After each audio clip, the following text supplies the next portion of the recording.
વિદ્યાર્થી મિત્રો, આજે આપણે ધોરણ 11 ભૌતિક વિજ્ઞાન વિષયમાં પ્રકરણ 4ના સ્વાધ્યાયના પ્રશ્નોની વાત કરીશું. પ્રશ્ન નંબર 13. એક વ્યક્તિ સ્થિર પાણીમાં 4 કિલોમીટર પ્રતિ કલાકની અચળ ઝડપથી તરી શકે છે. હવે અહીંયા સ્પીડ આપી દેવામાં આવેલી છે. નદીનું પાણી 3 કિલોમીટર પ્રતિ કલાકની અચળ ઝડપથી વહી રહ્યું છે અને વ્યક્તિ આ વહેણને લંબરૂપે તરવાનો પ્રયત્ન કરે છે. એ મહત્ત્વની શબ્દ આવે છે. પાણી જે છે વહી રહ્યું છે. તો જ્યારે તે નદીના બીજા કિનારે પહોંચશે ત્યારે તે નદીના વહેણ તરફ કેટલે દૂર પહોંચશે. હવે નદીની પહોળાઈ આપી દીધી છે 1 કિલોમીટર. હવે સમજો કે આ રીતે છે. પાણી આ દિશામાં વહી રહ્યું છે અને આ પાણીનું જે વહેણ છે એ વહેણની અંદર કોઈ વ્યક્તિ આ કિનારેથી આ કિનારે જવા પ્રયત્ન કરે છે. પણ હવે સમજો કે આમ જાય તો પાણીને આમ ખેંચી જાય છે. તો એ અહીંયા પહોંચવાની જગ્યાએ ક્યાં પહોંચશે? તો કે ક્યાંક આગળ પહોંચશે. તો તમને આ શોધવાનું કીધું છે. આ કેટલું ડિસ્ટન્સ હશે? ખ્યાલ આવે છે? જાય છે આમ, પણ પાણી એને આ દિશામાં ખેંચી જાય છે એટલે એનો પરિણામી જે છે એ આ દિશામાં મળે છે. તો આ સિચ્યુએશન તમે અહીંયા સમજી લો અને તમારે આ ડિસ્ટન્સ મેળવી લાવવું છે. કેટલું થાય? તો તમે ધારી લો કે અહીંયા તમારી જોડે આ વેલ્યુ છે 1 કિલોમીટર. કોઈ રીતે તમે સમય લાવી દો, બરાબર? તો એની ઉપરથી એ સમયની અંદર આટલું અંતર કેટલું કાપે એ શોધી શકાય અને એનો પરિણામી વેગ કેટલો ગણાય એ પણ શોધી શકાય. તો આના માટે માણસની ઝડપ વીએસ 4 કિલોમીટર પ્રતિ કલાક આપેલી છે. કાપેલું અંતર ડી 1 કિલોમીટર આપેલું છે. 1 કિલોમીટર અંતર કાપતા લાગતો સમય શોધવો છે તો D/VS બરાબર ડી કેટલો છે? તો કે 1 કિલોમીટર અને વીએસ છે 4 કિલોમીટર પ્રતિ કલાક. તો કેટલો સમય લાગે? 1/4 કલાક. હવે આને તમે 1/4 કલાક છે ને મિનિટમાં ફેરવશો તો 15 મિનિટ મળશે. હવે આ જે 15 મિનિટ મળેલી છે એ 15 મિનિટમાં વ્યક્તિ આ દિશામાં કેટલું અંતર કાપીને ગયો હશે? એને જવું છે આમ, પણ તમે અહીંયા સમજો કે આ જે સિચ્યુએશન છે આ સિચ્યુએશનની અંદર એ વ્યક્તિ અહીંથી નીકળે છે અને આમ જવા માગે છે, પણ એની પરિણામી અસર જે છે એને પાણીના કારણે આ બાજુમાં મળે છે. તો એને જે ડિસ્ટન્સ કાપેલું છે આ શોધવું હોય એને તો કઈ રીતે શોધી શકાય? તો કેટલા સમય તરે છે એ રહ્યું? તો કે 1 કિલોમીટર અંતર કાપવા માટે કેટલો સમય તરવું પડે એને? તો આપણે જવાબ લાવે 15 મિનિટ. તો 15 મિનિટની અંદર એ આ દિશામાં કેટલું ખસ્યું હોય? તો આ દિશાનો વેગ આપણને આપી દીધેલો છે. પાણીનો વહેણનો વેગ VW એ 3 કિલોમીટર પ્રતિ કલાકનો છે. તો 3 કિલોમીટર પ્રતિ કલાકની ઝડપ ધરાવતી હોય, પાણીનો વેગ એટલો હોય તો એને કેટલું અંતર કાપ્યું હોય? તો અંતર બરાબર વેગ ગુણ્યા સમય. તો વેગ છે 3 અને સમય છે 1/4 કલાકની અંદર લઈએ તો 3 ગુણ્યા 1/4 કરીશું તો 0.75 જવાબ આવશે અને 0.75 750 મીટર. તો અહીંયા પાણીની ઝડપને લીધે વ્યક્તિ દ્વારા કપાયેલું અંતર 750 મીટર થાય. ખરેખર એને કેટલું કાપવાનું હતું? 1 કિલોમીટર. એ આ દિશામાં હતું. આ દિશામાં કેટલું કાપ્યું? તો કે 750 મીટર. તો એને પરિણામી કેટલું અંતર કાપ્યું કહેવાય? તો આને આપણે પાયથાગોરસની મદદથી મેળવી શકીએ છીએ. તો વ્યક્તિ દ્વારા કાપેલું કુલ અંતર માગ્યું હોય તો AC બરાબર AB² વત્તા BC² ઉપયોગ કરી 1 કિલોમીટર સ્ક્વેર વત્તા 0.75 હવે સાદુરૂપ આપીએ આનું તો 1 વત્તા 0.5625 આવે અને એના 1.5625 કહેવાય. અને એનું તમે વર્ગમૂળ લો તો એ જવાબ આપણને 1250 મીટરમાં મળે. 1.25 કિલોમીટર એટલે કે 1250 મીટર થશે. એટલે અહીંયા તમારે પરિણામી વેગ શોધવાનો કીધો હોય તો પણ શોધી શકાય અને પરિણામી અંતર કેટલું કાપ્યું એ પણ શોધી શકાય છે. મિત્રો, 16 નંબરના પ્રશ્નની વાત કરીએ. ક્રિકેટનો ખેલાડી દડાને 100 મીટર જેટલા સમખીતી અંતર સુધી ફેંકી શકે છે. એમ મહત્તમ ડિસ્ટન્સ આપી દીધેલું છે કે ધારો કે કોઈ દડાને આ રીતે ફેંકે છે, દડો આ રીતે જાય છે તો આ ડિસ્ટન્સ તમને આપી દેવામાં આવેલું છે જેને અવધિ કહેવાય છે 100 મીટર છે. અને એ મહત્તમ છે તો આર મેક્સ અથવા આર એમ તરીકે ઓળખી શકાય. આ ખેલાડી આ જ દડાને જમીનથી ઉપર તરફ કેટલી ઊંચાઈ સુધી ફેંકી શકશે? જો ધારો કે દડો આ રીતે જાય છે, તો આ ડિસ્ટન્સ કેટલું હશે? અને આપણે એચ કહીએ. તો આના માટે તમારે સૌથી પહેલાં તો શું આપેલું છે જોવું પડે. તો આર આપી દેવામાં આવેલા છે, આર મેક્સ આપી દેવામાં આવેલા છે. ઉપરની દિશામાં ફેંકતો અંતર શોધવાનું કીધેલું છે. તો એના માટે તમારી જોડે દડાનો પ્રારંભિક વેગ હોવો જોઈએ. તો અવધિનું જે સૂત્ર છે આર મેક્સનું, એ સૂત્ર યાદ કરીએ. સૂત્રની અંદર તમને ખબર છે કે આર મેક્સ બરાબર V0² બાય જી. આ જે સમીકરણ છે આનો આપણે અહીંયા ઉપયોગ કરીએ. તો સૂત્ર આર મેક્સની જગ્યાએ 100 મૂકી દઈએ, V0ની જગ્યાએ વેલ્યુ શોધવી છે અને જી આપેલો છે. તો આની અંદરથી તમે શું મળ્યું આપણને? V0² મળી જશે. V0² બરાબર 100 ગુણ્યા જી. સારું, કઈ દિશામાં ફેંકવાનું કીધું દડાને? હવે ઉર્ધ્વ દિશામાં. તો ઉર્ધ્વ દિશામાં એ કેટલું અંતર કાપે મેક્સિમમ આટલી સ્પીડે ફેંકીએ તો આના માટે તમારે ઉર્ધ્વ દિશામાં કપાતું અંતર લાવવું હોય તો શું કરવું પડે? કારણ કે ઉર્ધ્વ દિશામાં જે પ્રવેગ છે એ અચળ પ્રવેગી ગતિ છે. તો અચળ પ્રવેગી ગતિના સૂત્રનો ઉપયોગ કરવો પડે. અને ડિસ્ટન્સ ડીવાળું સૂત્ર જે છે V² - V0² બરાબર બરાબર 2AD. આ સમીકરણનો ઉપયોગ કરવો પડે. જોઈ શકાય છે કે V² - V0² બરાબર 2AS આવું સમીકરણ લખેલું છે. એમાં એ અને એસ જે છે એની જગ્યાએ કિંમતો ધારી લે કે ધારો કે એચ અને જી છે. તો આ જે સમીકરણ છે એ આવું બની જાય 0² - U². હવે જુઓ, યુ પણ લખાય છે ને V0 પણ લખાય છે. એટલે અહીંયા યુ બરાબર V0 વિચારી લો અને એનો જવાબ તમે લાયા હતા કેટલો હતો? આગળ મેળવી લાયા હતા 100G. U²નો જવાબ 100G હતો, 100G. તો એ કિંમત આપણે અહીંયા U²ની જગ્યાએ મૂકી દઈશું. તો U²/G બરાબર 2H. તો એની અંદર H બરાબર U²/2G અને એનો જવાબ તમને આની ઉપરથી શું મળે? U²/G બરાબર 100 મળે. તો 100/2 અને 100/2 એટલે 50 મીટર. તો સૂત્રની અંદર પછી તો કિંમતો જ ભરવાની છે. તો મિત્રો તમને 2 સૂત્રો આવડતા હોવા જોઈએ. તમે અહીંયા એચવાળું સૂત્ર પણ વાપરી શક્યા હોત. એચનું જે સમીકરણ હતું એમાં θ કેટલા મૂકવાના થાય? તો કે θ 90 મૂકવાના. કેમ? તો કે ઉર્ધ્વ દિશામાં ફેંકવામાં આવે છે. એચ મેક્સનું સૂત્ર છે તમારી જોડે V0² sin² θ/2G. આ સૂત્ર સીધું વાપરી શક્યા હોત આની જગ્યાએ તો પણ ચાલે. તો આ રીતે આ દાખલો પૂછાય તો ગણવાનું છે. 17 નંબરના પ્રશ્નની અંદર 80 સેન્ટીમીટર લાંબા દોરડાના છેડે એક પથ્થર બાંધેલ છે. તેને અચળ ઝડપથી સમખીતી વર્તુળાકારમાં ફેરવવામાં આવે છે. જો પથ્થર 25 સેકન્ડમાં 14 પરિભ્રમણ પૂરા કરતો હોય તો પથ્થરના પ્રવેગનું માન અને તેની દિશા શોધો. જો મિત્રો, આપણે એક વર્તુળાકાર ગતિ વિચારીએ. ધારો કે કોઈ વિદ્યાર્થી છે એ એક દોરીને પથ્થર સાથે બાંધી દે છે અને એને ગોળ ગોળ ફેરવે છે. તો માની લો કે આ રીતે ફરે છે પથ્થર, આ ડાયરેક્શનની અંદર આમ ફરે છે. તો આ જે પથ્થર ફરી રહ્યો છે આ ડાયરેક્શનની અંદર, એનો પ્રવેગ કેટલો હશે? તો પથ્થર જે રીતે ફરે છે તો એનો પ્રવેગ એના કેન્દ્ર તરફ કેન્દ્રગામી પ્રવેગ હોય.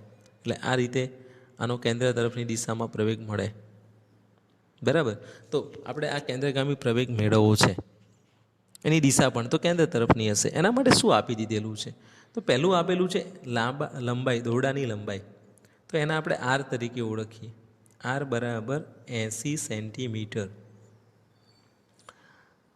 બીજું આપેલું છે વર્તુળાકાર ફેરવવામાં આવે છે અને જો પથ્થર 25 સેકન્ડમાં 14 પરિભ્રમણ પૂરા કરે તો 14 પરિભ્રમણ પૂરા કરવા 25 સેકન્ડ લે છે. તો એક પરિભ્રમણ પૂરા કરવા કેટલો સમય લે? તો એના માટે તમારે શું કરવું પડે? 14 પરિભ્રમણ પૂરા કરવા માટે લાગતો સમય 25 સેકન્ડ. તો એક પરિભ્રમણ પૂરું કરવા માટે કેટલો? એ રીતે તમે અહીંયા ગણતરી કરી શકો. અથવા ઓમેગા શોધવો છે તો તમે સમજી લો કે θ/t 14 પરિભ્રમણ કરે તો 14 ગુણ્યા 2π જેટલો θ બને અને એને આપણે 25 સેકન્ડ વડે ભાગી નાખીએ તો એનો જવાબ આપણને 3.516 મળે છે. હવે મિત્રો આના બીજી રીતે કેવી રીતે નક્કી કરાય? તો પરિભ્રમણ ઉપરથી આવર્તકાળ મળે. જો તમે આવર્તકાળ સુધી લાવો ટી, તો ટી ઉપરથી ઓમેગા બરાબર 2π/t પણ મળે. એટલે આ રીતે કોઈપણ મેથડ દ્વારા તમારે ઓમેગા મેળવવો પડે. ઓમેગા મળ્યા પછી કેન્દ્રગામી પ્રવેગનું સૂત્ર જાણીએ છીએ આપણે. કેન્દ્રગામી પ્રવેગ બરાબર v²/r અથવા r ω², ગમે તે સૂત્ર વાપરી શકાય. હવે તમે એમ વિચારો કે કયું સૂત્ર વાપરવું? તો જે આપેલું હોય એનું સમીકરણ વપરાય. તો v = r ω સૂત્રનો અહીંયા ઉપયોગ કરી દેવાનો. જો આપણને v ના આપેલો હોય તો, ઓમેગા આપેલો હોય તો આવું સૂત્ર છે AC = v²/r. અને આ સમીકરણમાં વીની જગ્યાએ r ઓમેગા મૂકીએ તો r² ω²/r, તો આવો જવાબ વધે. અને અહીંયા ઇમ્પ્લિમેન્ટ કરી દઈએ તો, અને આનું સાદરૂપ આપીએ કિંમતો મૂકીને, તો 0.8 × 3.516 × 3.516, અને આનું સાદરૂપ આપીશું તો 9.894 મીટર/સેકન્ડ². અને વર્તુળાકાર માર્ગની ત્રિજ્યા શોધીએ તો આપણે વર્તુળાકાર માર્ગની ત્રિજ્યા પર એની જે દિશા છે એ આપણને કેન્દ્ર તરફની મળે છે. એટલે કેન્દ્રવર્તી અથવા ત્રિજ્યાવર્તી પ્રવેગ કહેવાય, જેનું મૂલ્ય છે એ 9.9 મીટર/સેકન્ડ² જેટલું થાય છે. તો આ રીતે માન અને દિશા શોધવાની કે તમે શોધી શકો છો, બરાબર. તો આ રીતે વર્તુળના કેન્દ્ર ઉપરની દિશા વિચારવાની થાય. જે પણ પોઝિશનમાં હોય એ પોઝિશનથી કેન્દ્ર લેવાનું થશે. 18 નંબરના પ્રશ્નમાં એક વિમાન 900 કિલોમીટર/કલાકની અચળ ઝડપથી ઉડી રહ્યું છે. 1 કિલોમીટર ત્રિજ્યાનું સમક્ષિતિજ વર્તુળ બનાવે છે. એટલે આપણે સમજી લો કે વર્તુળાકાર માર્ગ ઉપર વિમાન ફરી રહ્યું છે. આ રીતે વર્તુળાકાર માર્ગની ત્રિજ્યા આપી દીધેલી છે 1 કિલોમીટર, 1 કિલોમીટર. હવે તેના કેન્દ્રગામી પ્રવેગ ગુરુત્વ પ્રવેગની સાથે સરખામણી કરો. તો મિત્રો ગુરુત્વ પ્રવેગ તો ફિક્સ હોય છે 9.8 મીટર/સેકન્ડ². પણ વિમાનની ઝડપ પ્રમાણે વિમાનનો કેન્દ્રગામી પ્રવેગ બદલાય. તો કેન્દ્રગામી પ્રવેગનું સૂત્ર છે v²/r. વિમાનની ઝડપ આપી દેવામાં આવેલી છે અને એના ગતિપથની જે ત્રિજ્યા છે r એ આપી દેવામાં આવેલી છે. તો આની મદદથી તમે v શોધી કિલોમીટર/કલાકમાંથી મીટર/સેકન્ડમાં લઈ જાઓ, અને આરની કિંમત ભરી દો, કિલોમીટરમાંથી 1000માં મીટરમાં લઈ જાઓ, અને ત્યારબાદ એની અંદર કિંમતો ભરી દો. તો પહેલું કામ આપણે આ કરીશું. કેન્દ્રગામી પ્રવેગ એ બરાબર v²/r. વીનો જવાબ કિલોમીટર/કલાકમાં 900 છે. તો 1000 / 3600 કરી મીટર/સેકન્ડમાં લઈ ગયા, તો જવાબ મળ્યો 250 મીટર/સેકન્ડ. એ જ રીતે આર જવાબ કિલોમીટરમાં આપેલો છે અને મીટરમાં લઈ ગયા તો 1000 મીટર થયા. જે સૂત્ર છે એમાં કિંમત ભરી દઈએ તો 250 × 250 / 1000, અને આનું સાદરૂપ આપીએ છીએ તો 62.5 મીટર/સેકન્ડ² મળે છે. એનો મતલબ એવો થયો કે એક પ્રવેગ કેન્દ્ર તરફ મળે છે અને એક પ્રવેગ જે ગુરુત્વ પ્રવેગ છે એ અધો દિશામાં પૃથ્વીના કેન્દ્ર તરફ હોય છે. એટલે તમને આવું સમજી લો કે આ એક પ્રવેગ મળ્યો તો બીજો પ્રવેગ આ રીતે મળે છે. આ જી છે અને આ એ સી છે, બરાબર. તો સરખામણી કરવાનું કીધું છે. તો કેન્દ્રગામી પ્રવેગ ભાગ્યા ગુરુત્વ પ્રવેગ 62.5 ભાગ્યા 9.8, અને એનો જવાબ લાવીશું તો આપણને 6.377 એટલે કે 6.4 જેવો મળે છે. તો આ રીતે ગુણોત્તર મળી ગયો આપણને, બેનો ગુણોત્તર, ગુરુત્વ પ્રવેગ અને કેન્દ્રગામી પ્રવેગ. તો કેન્દ્રગામી પ્રવેગ અને ગુરુત્વ પ્રવેગનો ગુણોત્તર 6.4 થાય. આ ગુણોત્તર છે. પ્રશ્ન 4.19, એની અંદર પહેલું વિધાન આપેલું છે એ.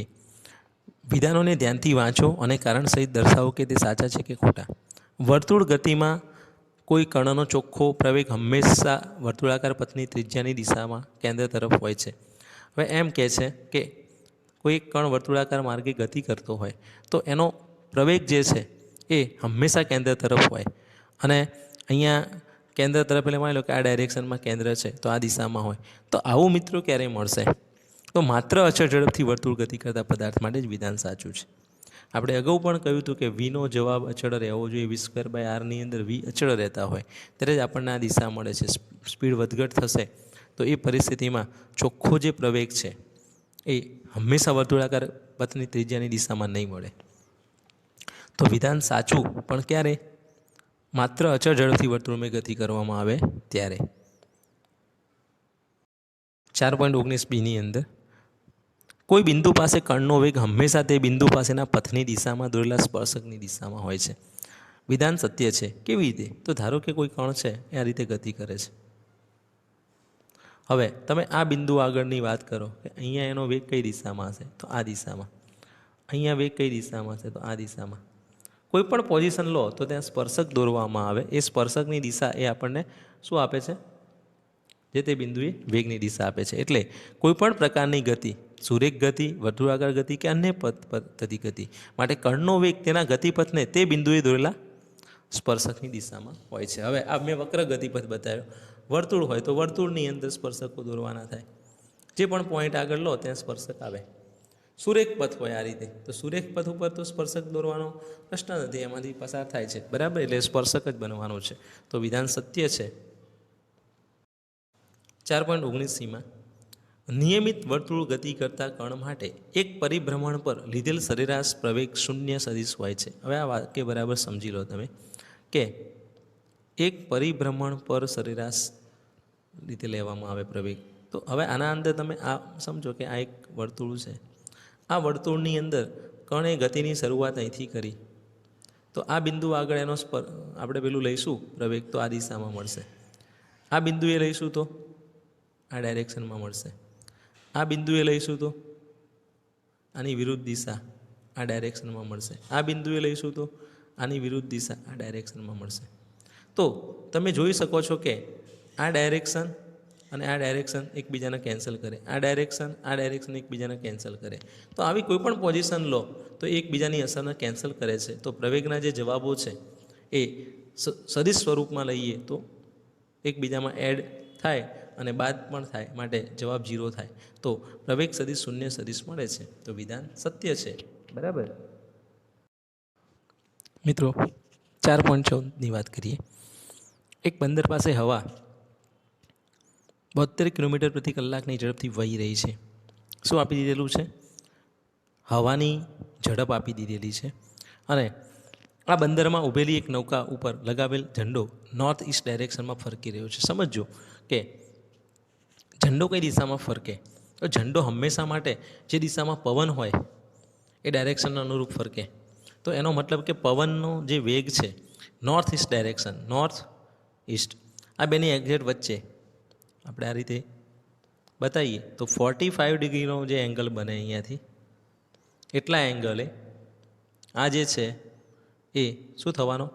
ફરકવાનો છે. તો પવન જે છે એનો તમને ધારો કે વેગ VW છે, તો VWની ડાયરેક્શન આપી દીધી.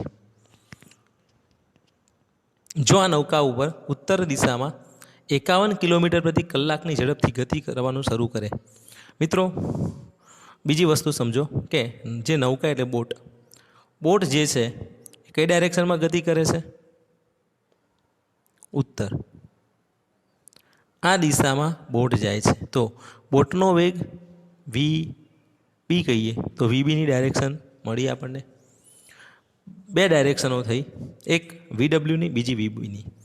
હવે આ જે બે ડાયરેક્શનો છે એના સંદર્ભમાં કીધેલું છે. તો નૌકા પર લગાવેલો ઝંડો કઈ દિશામાં ફરકે? સારું, સમજો કે ધારો કે નૌકા સ્થિર છે તો ઝંડો કઈ દિશામાં ફરકે? તો કે સ્થિર નૌકા હોય તો ઝંડો જે છે એ પવનની દિશામાં ફરકે. એટલે નોર્થ ઇસ્ટ ડાયરેક્શનમાં 45 ડિગ્રીનો જે ખૂણો બને છે એ દિશામાં ઝંડો ફરકે. પણ હવે સિચ્યુએશન કંઈક થોડીક જુદી થાય છે. કેવી રીતે જુદી બને છે? તો બોટ ગતિ કરે છે. બોટ ગતિ કરશે તો એના કારણે શું ફેર પડશે? તો એના કારણે એની વિરુદ્ધ દિશામાં એને પવન લાગશે આ ડાયરેક્શનની અંદર. તો આ ડાયરેક્શનમાં જે સદિશ દોરાય એ -VB કહેવાય. તો એ જે ઝંડો છે એ આની વચ્ચે એટલે આ જે એંગલ બને છે અહીંયા, આ એંગલની વચ્ચે કોઈ ડાયરેક્શનની અંદર ફરકે. એટલે આ ડાયરેક્શનની વચ્ચે ફરકે તો એ આ રીતે પણ હોઈ શકે, એ આ રીતે પણ હોઈ શકે. બરાબર. તો આ રીતે તમે અહીંયા એંગલ વિચારી શકો છો. અહીંયા આમ પણ મળે, અહીંયા આ રીતે પણ મળે. એટલે આનું આપણે મૂલ્ય મેથેમેટિક્સનો ઉપયોગ કરીને ગણી શકીએ છીએ. તો સૌથી પહેલાં તમને આ ખબર પડી જવી જોઈએ. હવે અહીંયા જે માહિતી આપેલી છે એને આપણે લિસ્ટ આઉટ કરીએ. તો પહેલું કામ આવે છે જે વાઇન્ડ છે એને આપણે અહીંયા VW વેગ તરીકે લઈએ. તો પવનનો વેગ VWનું મૂલ્ય ઉત્તર પૂર્વમાં ફૂંકાતા પવનની ઝડપ 72 કિલોમીટર પ્રતિ કલાક છે. બોટની ઉત્તર દિશામાં ઝડપ 51 કિલોમીટર પ્રતિ કલાક છે. પવનનો બોટની સાપેક્ષે વેગ, પવન જે છે એને આપણે VW તરીકે ઓળખીએ અને બોટની સાપેક્ષે તો VWB પવનનો બોટની સાપેક્ષે વેગ. બોટ ગતિ કરશે ત્યારે ધ્વજ સાપેક્ષ વેગ VWBની દિશામાં લહેરાશે અને VWB બરાબર VW માઇનસ VB આ સૂત્ર તમે જાણો છો. એનો અહીંયા ઉપયોગ કરીએ.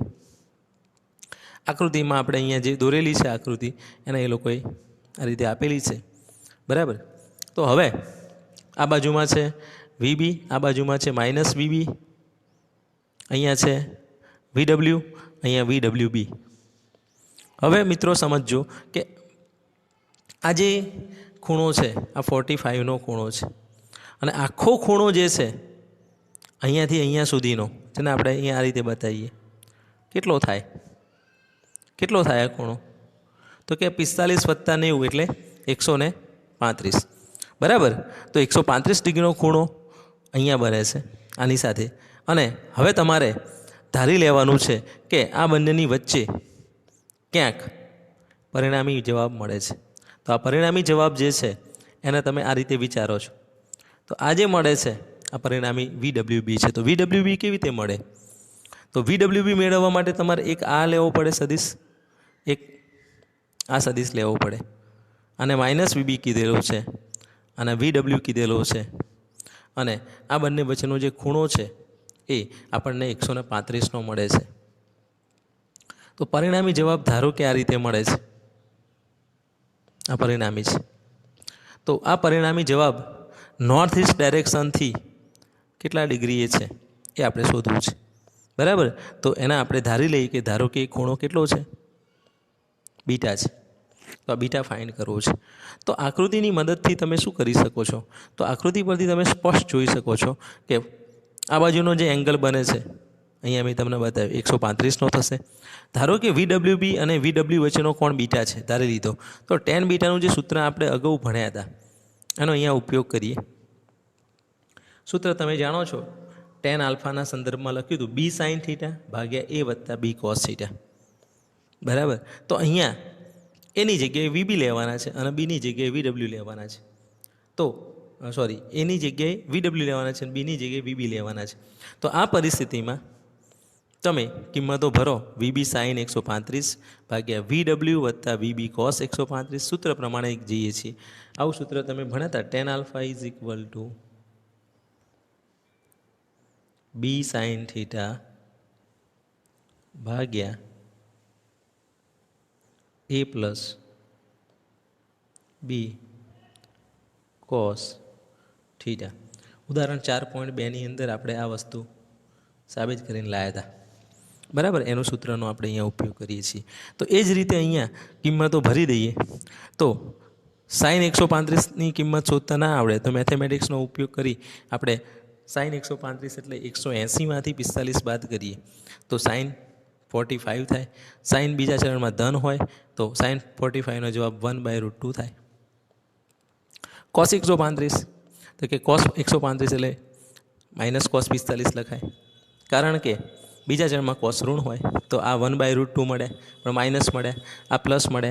હવે tan બીટાનું જે સૂત્ર છે એનો આપણે અહીંયા ઉપયોગ કરી લઈએ. તો tan બીટાના સૂત્રમાં કિંમતો ભરીશું તો શું મળશે? તો tan બીટા આનો જવાબ 51 હતો VBનો, ગુણ્યા 1/√2 ભાગ્યા VW 72 હતા વત્તા -1/2 ગુણ્યા 51. અને આનું સાદુરૂપ આપીશું તો કંઈક આપણને આ રીતે મળે છે 51 ભાગ્યા 50.81. મિત્રો એપ્રોક્સિમેટલી એક જવાબ કહેવાય આને, કારણ કે 51 ભાગ્યા 50.81 એટલે 1.00374 મળે છે અને tan બીટાનો જવાબ 1.00374 મળે તો બીટા બરાબર 45 ડિગ્રીની નજીકની કિંમત થાય. હવે અહીંયા 45 ડિગ્રી અને 6 કળા, બરાબર. તો લગભગ અહીંયા 45 ડિગ્રી સમજી લો તમે. તો અહીંથી તમે 45 ડિગ્રી લેશો અહીંયાથી, તો શું થશે? અહીંયાથી 45 ડિગ્રી એટલે નોર્થ ઇસ્ટ ડાયરેક્શનથી 45 ડિગ્રી લઈએ તો એ કઈ દિશા હાલે? આ ડાયરેક્શન આપે. અહીંથી 45 ડિગ્રીનો કોણ બને, બરાબર. બીટાનો જવાબ કેટલો મળ્યો? 45. તો આ કઈ દિશા થઈ? તો આ દિશા જે મળે છે એ કઈ દિશા છે? ઈસ્ટ. ઈસ્ટ એટલે પૂર્વ. લગભગ પૂર્વ દિશાની અંદર ઝંડો ફરકે, એટલે એની ઉપર જે ધજા લગાડેલી છે એ ધ્વજ ઉત્તર અને આ જે પૂર્વ છે એ બંનેની વચ્ચે ફરકવો જોઈએ, તો એની જગ્યાએ એક્ઝેક્ટલી એ ક્યાં ફરકશે? તો કે ઈસ્ટ ડાયરેક્શનની અંદર ફરકશે. તો આ રીતે સાપેક્ષ વેગનો ઉપયોગ કરી તમે આની ડાયરેક્શન નક્કી કરી શકો છો. મિત્રો 4.15ની અંદર એક લાંબા હોલની છત 25 મીટર ઊંચી છે. માની લો કે અહીંયા એક હોલ છે, સમજી લો એક હોલ છે, એની હાઇટ આપી દીધેલી છે 45 મીટર. હવે આ હોલની છત માટે એવું કહેવામાં આવેલું છે કે અહીંથી દડાને ફેંકવામાં આવે તો 45 મીટરની હાઇટ સુધી જાય અને નીચે પડે. આ રીતે સમજો કે આ છત છે, અહીંથી દડાને ફેંકીએ છીએ આ રીતે, તો આ દડો આ રીતે અથડાઈને નીચે પડે છે. તો આ હાઇટ આપી દેવામાં આવેલી છે. ઇન શોર્ટ કહેવું હોય તો શું આપી દીધેલું છે? એચ આપી દીધેલા છે, મહત્તમ ઊંચાઈ. તો આ અવધિ કેટલી થાય? આ જે ડિસ્ટન્સ શોધવાનું કીધેલું છે, આ ડિસ્ટન્સ આપણે મેળવી લાવવું છે. તો આ કેટલું ડિસ્ટન્સ હશે? આ શોધવું હોય તો કેવી રીતે શોધી શકાય? તો આપણે અગાઉ પ્રક્ષિપ્ત ગતિની વાત કરી હતી. તો આ પ્રક્ષિપ્ત ગતિ જેવો ગતિપથ થાય છે, અને પ્રક્ષિપ્ત ગતિ કરતો જે પદાર્થ છે એની અવધિ શોધવાનું સૂત્ર જાણીએ છીએ. શું છે?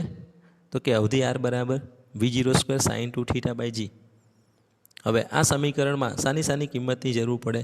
તો કે પ્રારંભિક વેગની જરૂર પડે. તો શું આપી દીધેલું? 40 મીટર પર સેકન્ડની ઝડપથી ફેંકવામાં આવે છે. દડો છતને અથડાયા વગર, એટલે એક્ઝેક્ટલી છતને અડ્યા વિના આમ પસાર થઈ જાય છે.